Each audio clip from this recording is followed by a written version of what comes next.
When my kids were little, they used to ask me to tell them a story. And over the years, I've told a lot of stories.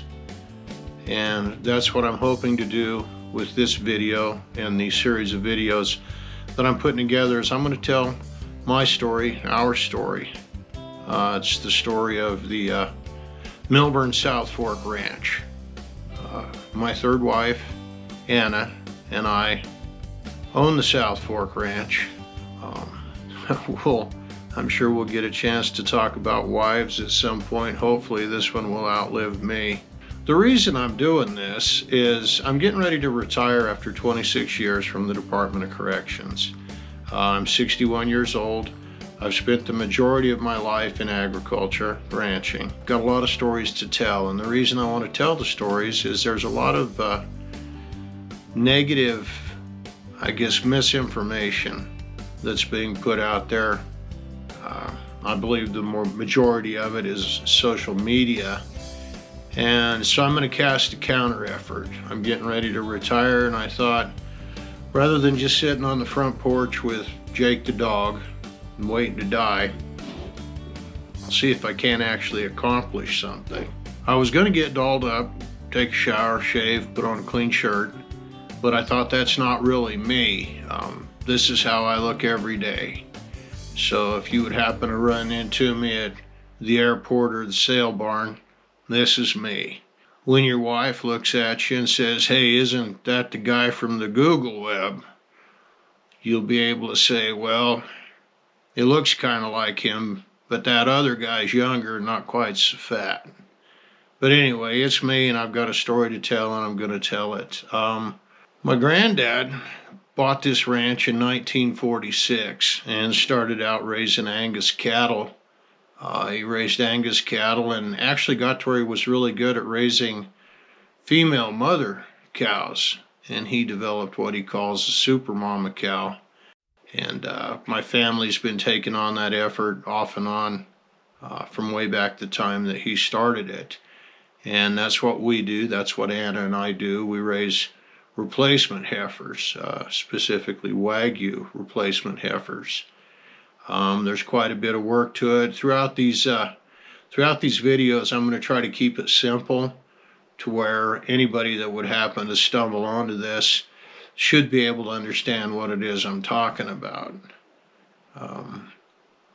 What I would like to do is I'm just going to let you follow me around, doing the different things that I do, from feeding the cows to checking fences to working cattle to having baby calves and taking cattle to different places. We have donor cows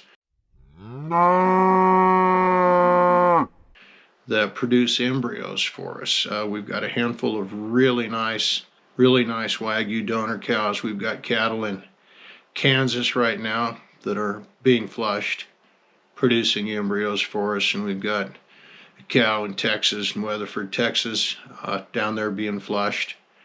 And what these cattle do is they produce embryos, and we put those embryos in recip cows.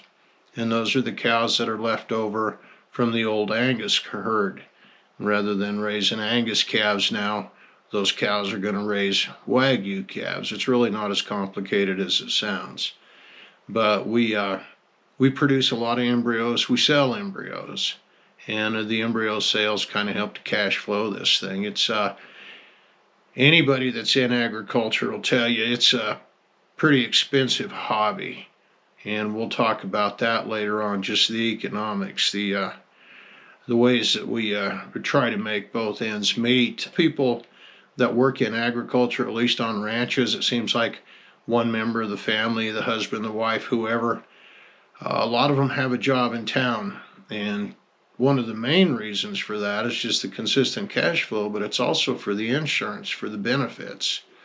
So I spent the last 26 years working for the state of Colorado to keep the ranch on track and make sure that the family had insurance. And that was huge at one point. One of these days I'll pour a stiff drink and I'll sit down and I'll tell you about 2019. But this isn't the time for that. I think what bothers me the most about the misinformation is it's come to the point where cattlemen are almost being judged. It's like the world that's been influenced through social media. Those people look at us like we're devil worshippers, or heaven forbid, even Republicans. That's not necessarily the case. We're all just normal people.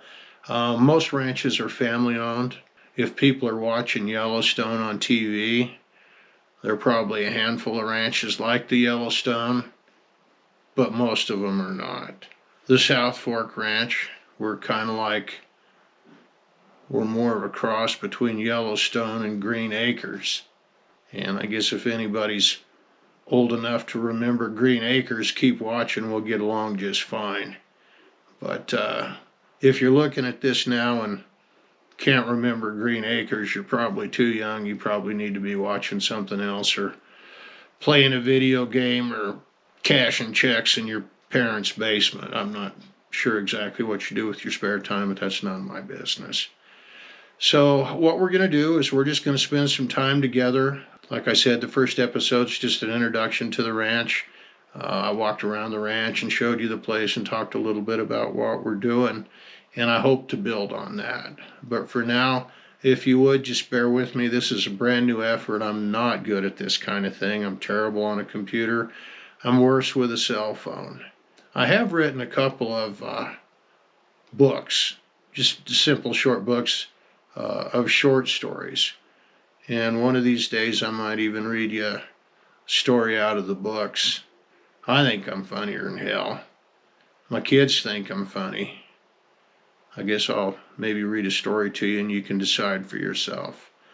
But for now, we're going to leave it at this.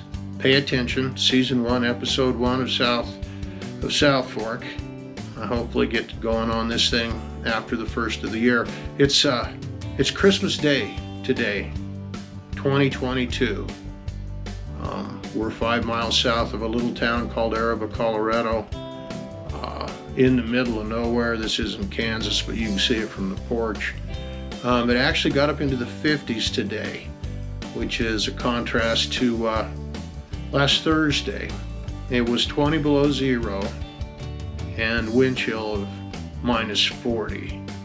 It was a pretty tough day. We didn't spend a lot of time outside. The cattle got through it just fine, but we'll talk about that later on. It's also the day before my first wedding anniversary, and I'll build on that, tell you a little bit more about that.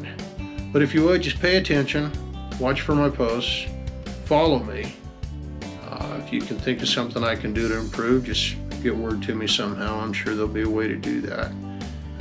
And I look forward to the time that we're going to share together.